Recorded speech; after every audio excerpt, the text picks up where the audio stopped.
It is time once again to give a gift to a complete stranger. Actually, this year it's not a complete stranger. The person I received in the I Like to Make Stuff Secret Santa exchange is actually who gave me a gift last year. And well, this year, after talking to them, asking a bunch of leading questions, I kind of realized they might need an electroplating setup soon. And so this year, I've come up with probably the world's smallest electroplating setup. Now, this still requires an external power supply to run, but once you give it power, you've got your alligator clips and a brush to do some brush-on electroplating. I technically already have everything needed with this power supply here, but it does not meet most of the requirements. And I'm going to try and mimic this, but I have a few requirements on top of it that I would like to add. Now, for electroplating, you have to be able to get down to really low voltages with fairly high amps. And so your generic regulator off Amazon, just any old one, won't be able to do that. So I did a lot of searching and found this one, which can go sub-voltage as far as I can tell, and go up to 5 amps. I don't think I'm going to need all of that, but those are requirements for an electroplating setup. One of the other requirements, being a Secret Santa, is we have a cost requirement here. As a maker, you end up just building up hordes of parts from previous projects, duplicates, things like that. So I figured I'd try and use what I already have on hand. This voltage regulator is from a previous project. The only real new thing I had to buy were these banana plugs. And sure, I have this power supply already. I could just order another and be done with it. But the limit is right around $25. And I don't believe this was $25 when I bought it. It might be now. But we're makers. Let's try and make something cool. And finally, I wanted it all to fit within this cigar box, which my friend lovingly gave me at my bachelor party, and it contains a fancy stripper. The idea was to keep it all nice and contained and fit within the typical theming of my Secret Santa recipient's workshop.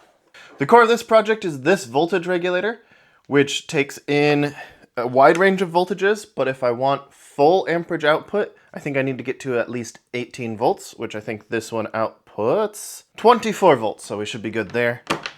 And this has variable voltage and variable amperage.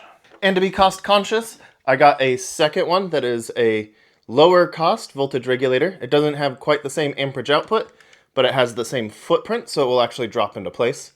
Both of these will be linked in the description, so you can choose whichever one fits your project and your budget. And then for hooking up to power, I just got these typical banana plugs.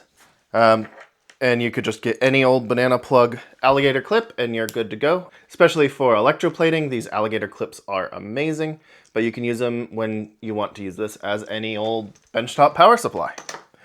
And then any plug to take power in. For the one I'm building today, this is a typical 5.5 millimeter power jack that's coming out of here. Anyway, let's get into the process of how I made this. And the first thing we need to do is just remove it from its case, which is pretty easy. It's actually got a little just typical plug right here, and it unplugs from the body inside. Thankfully, it has its in-outs marked on the case. And we want to take off this plug because it will not fit within the confines of the case if we just leave it as is. The wires actually stick too far out, and actually the case will not close. I am assuming there's conformal coating, and we want to get the conformal coating burnt away.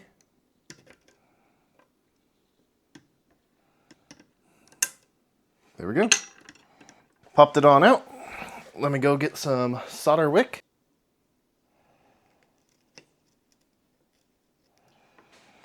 Great. So now, a kind of fun tool. I don't know if you've ever seen this. It's a solder plunger. You can use it. Put it on the other side of a hole you're trying to open up. Pumps through and sucks out the solder. Let me do it on the rest and I will show you. So you go ahead and prime the pump, heat the solder, place the pump, fire. If you know how to use one of these things, that's a pretty telltale sign that you were the kind of kid that would disassemble electronics, because this is how you could get things usable. And you can see that it sucked out the solder out of those holes. I found that this speaker wire is really great for power transfer. And within this project, I think it's going to be the exact size we need. I'm using the case for reference, figuring out which side is positive, which side is negative. And we can go get these on through.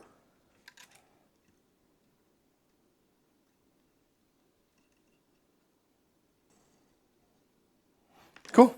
I'm gonna call that done for now. All right, let's go ahead and reassemble. You just have to make sure to line up the pins.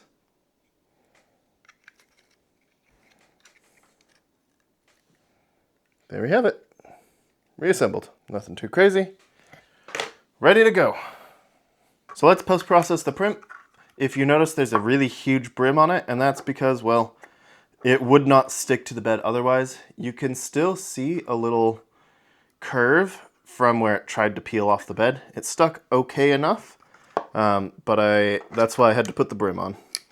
And what I found is this deburring tool, and I prefer to pull it towards myself. I don't know if it's just sharper on that side or cut shallower, but that's a really good way to take a brim off a 3D print. But see how easy that is? Way easier than trying to peel it off. Now we have a few things to assemble. Let's put this in first, because it's easy enough.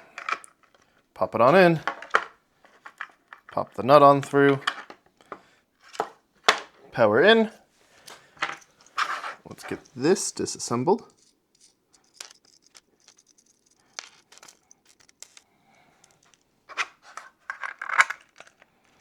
These going through. Because this is fairly thick plastic right here, I'm not going to put the backing plate on the inside, just the two brass washers. And then the locking washers here. Let's get them on down.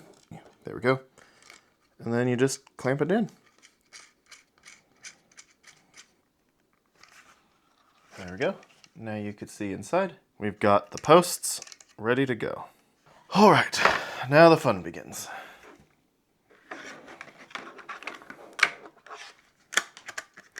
Let's get the case on. There we go. This is what it's going to look like at the end. With a little bit of tinning, it'll make it so that we can clamp down on these wires a little bit easier. So let's go ahead and curve it before we tin it, because then we can hook them on.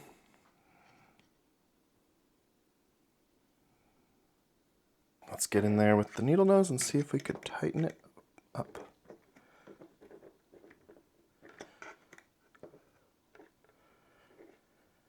All right, I think that's good. That is the hard part done.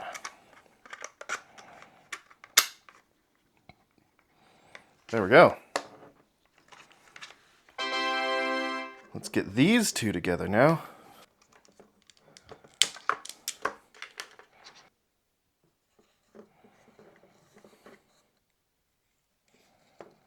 Gold is positive, so let's get these two twisted together.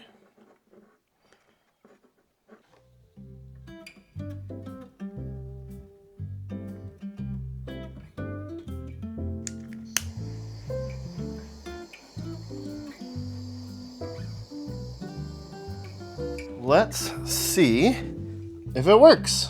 Plug in the power supply. Okay, we'll plug it into here. Oh, it's upside down. Plug it into here. We should see it power on, which we do. Awesome. And we've got the target voltage looks to be 8 volts, so let's hit the power button. And we have 7.98 volts here. It says 7.99 volts here, and it's not registering any amps because the multimeter doesn't really eat many amps. That's cool. Okay, time to actually test it for some electroplating then. When doing electroplating, you tie your raw source material, like here a sheet of copper, to the positive power, and what you want to plate you actually tie to ground, or negative. This process usually takes 5 minutes to multiple hours to complete. Honestly, I was super surprised at how well this worked, and this was only 5 minutes and very little cleaning of the nickel. One of the things you'd see a lot with electroplating, especially DIY kits at home, is people using like a Q-tip to do brush-on painting. I figured I'd try and do one that's powered off of a cotton ball shoved in this little thing right here. So now we're going to take one of these banana plugs and stick it in the top. That way we can run the power to it and brush on some plating. I'm unsure if this will actually work, but it will be a fun experiment. So inside there's a little spot that's the perfect size for this nut. If I can get it to line up. There we go. So that's all nice and tight, and we can tighten this down now. And I figured we'd roll up some aluminum foil and stick it in. The only thing is, I don't know what aluminum foil will do in electroplating. So if it makes some toxic gas or something, don't use it. Use something else. I'm just trying to make this work, you know? So now we've got it stuffed in here. And then all we have to do is take the cotton ball, stuff it on in, and now we've got a little brush. And one thing about the plastic I used here, I used PETG because PLA in this scenario, if it gets hit with the acid, which electroplating solutions are acidic, it might actually eat the PLA. PETG is much more chemically stable, so that's why I used PETG. Now, for this, instead of using the alligator clips, you just use banana plugs, plug one end in here, one end into the power supply, and you can brush.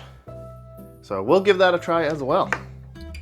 Again, you attach the thing you want to plate to the negative terminal, and the positive is going into the brush. Then you just dip the brush in the plating solution and kind of brush it on.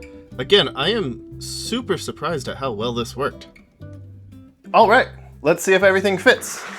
First, fancy strippers, gone. Let's see, does this fit in and does the lid close? That's the hard part. And it does. Awesome. Let's get the alligator clips in.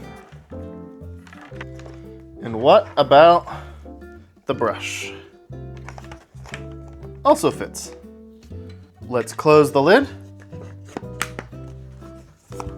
and send it on its way. Merry Christmas.